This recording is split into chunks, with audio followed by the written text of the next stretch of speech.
What's up, fullbellylaughs fam? I just had an amazing ranked game that I had to share with you. We're gonna react to the replay. I actually played this off stream. You know, it's unfortunately not sustainable for me to stream every single game that I play, but it was so special and it was so incredible that I had to do a video about it because I not only found a sloth, which is 1 in 10,000 to find in your shop, by the way, 0.01% chance to ever get in your shop, but it was during ranked, and I managed to get the W and get the win in the ranked game with a sloth on my team from the moment I saw it. So no shenanigans where I kept it frozen in shop and I put it on my team on the final turn.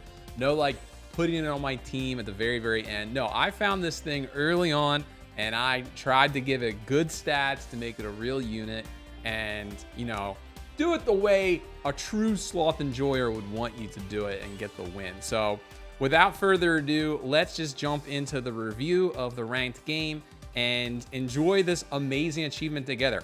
I only know a handful of people that have done this so far since ranked mode came out. Shout out to Monkey, shout out to Skunkle. There's probably some other few that I don't know about, but I was hitting up the Discords and posting being like, yo, who else has done this? Because I was at first like, is this a world first? Did I just set the world record? I'm doing this first, but I did not. So shout out to those duelists. There might be a duelist that did it even before them, but in any case, still extremely rare. Like I said, 0.01% chance, 1 in 10,000 shops you'll see a sloth. Then I also happen to be playing ranked and I happen to get the win too. So a lot of stars had to align. It's still a pretty cool game and I think you'll enjoy it. So let's check it out. All right, so here we go. Starting things off pretty chill with the double beaver. We are playing custom pack, by the way. This isn't standard or anything. I didn't probably mention that in the intro. And we're just taking 2 beavers and a marmoset. Easy clap there. Get ourselves some good stats and some extra gold later in theoretical gold. And, you know, we have 2 pets. We're getting ready for level up. We're playing against Z Actualist. I feel like I've seen this name around in the community before, but I'm not too sure. At the time of this match, I was about 1750, I guess. I only got like 5 or 6 points. Not even. I only got like 4 points. Because I believe Actualist is only like 1,500. So I did get lucky in that sense as well, playing maybe not like a top tier person like a Kyogre. On this turn, in hindsight, I definitely should have just probably committed to those 2 moths because I ended up getting a moth here. And moth is such good tempo to win early anyway. So looking back at the tape, I probably should have done that, but it's okay. Luckily, it's going to work out in our favor anyway, and we win this round, so it's all good. But, you know, we could have maybe had a level 2 of the moth a lot faster. So we're gonna make our level up here with the beaver, and I'm actually gonna cycle the stout first to see what I get, and luckily I get a shrimp, which actually changes what I want to pick with my level up. Now I'm for sure gonna get the camel because it'll be a lot easier to give that extra hearts, extra HP, and make it very annoying. Plus, even putting it in the front position, the moth is going to give it extra attack. And here we go, chat. The sloth is in shop. Look out. And it doesn't do it justice in the replay, but I was freaking out and I was positioning here. I don't know why I'm positioning. The sloth should just be on my team because at this point, there's maybe like 10 seconds on the clock. To not freeze or purchase this sloth would have been devastating. But luckily, I get it in at the buzzer and get everything situated. And, you know, our opponent here is doing a high health build, got a crab cooking, got the pill bug, got some otters. Luckily, though, we just have enough damage. The value from the camel, just too much. Picking up this shrimp is huge. We now have another half level to hopefully get level ups in the future. And also just making it more of a real unit. 4/4, way better stats. We find a chinchilla to help cycle. We find a stout. We don't worry about the kiwi because there's not extra value there. And keeping the pill frozen is just way too good. Pill in custom pack is like the best food in the game. So this pill bug's getting a little scary. It did get to like 8/8 that turn, but luckily we still get the win, so we're all good. And now we keep cooking. So it's time to make another half level and start doing some buy sell action with the shrimp to get value. Unfortunately, we hit the loyal chinchilla, but it's okay. Let's see what we get here at the stout. We get the ox. I actually do think for a little bit on keeping this. This is why I roll instead of selling it right away. But once I find the giraffe, I want to commit to giraffe to help grow the sloth. If I'm going to keep the sloth on my team for the whole game, then I definitely want to make sure it has legitimate stats and, you know, is going to actually contribute to my team doing well. So we end up positioning like this. We have a pill frozen. This is why you keep pill frozen for so long in custom, because when you find the blobfish, it's like getting a chocolate on turn 5, which is obviously insane.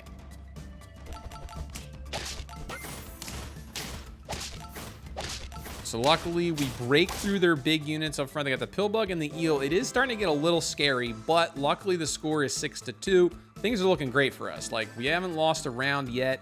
We are still staying ahead on damage and hearts. We just have great stats, and we have the sloth, right? You figure we're down an entire unit because the sloth doesn't have any real abilities. Now finding this camel is massive, because now we can make a level 2 camel. This is maybe incorrect because they're starting to represent a lot of health on their side, so maybe a level 2 moth would have been better to punch through that pill bug.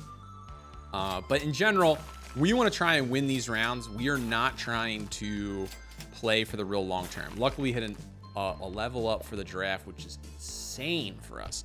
Totally insane, because now we can scale the sloth and the camel, which is super duper gross. And I believe this round we actually do get a little punished for not leveling up the moth, and that's exactly what happens to us. We just didn't have enough attack to get through that first unit.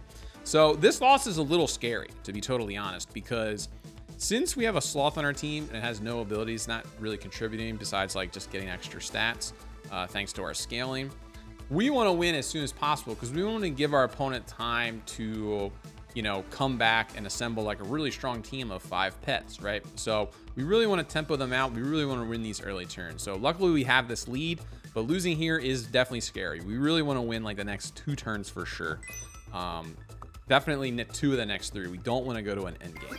So we're going to make this level 2 draft. It's perfect for our composition here, so that way we can make the sloth bigger, and we can also make the camel bigger.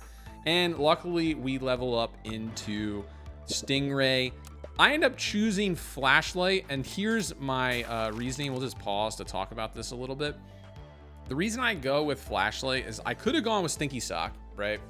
And that would have been more tempo now, maybe just win the next 2 turns. But, you know, we know that our opponent is going to improve their board, and we don't know exactly how they're going to improve. And the eel is a little scary to me, because the eel is going to dodge the stinky sock, and the eel is like really what's making their team problematic. We could get past the pill bug. It's the 2 of them combined.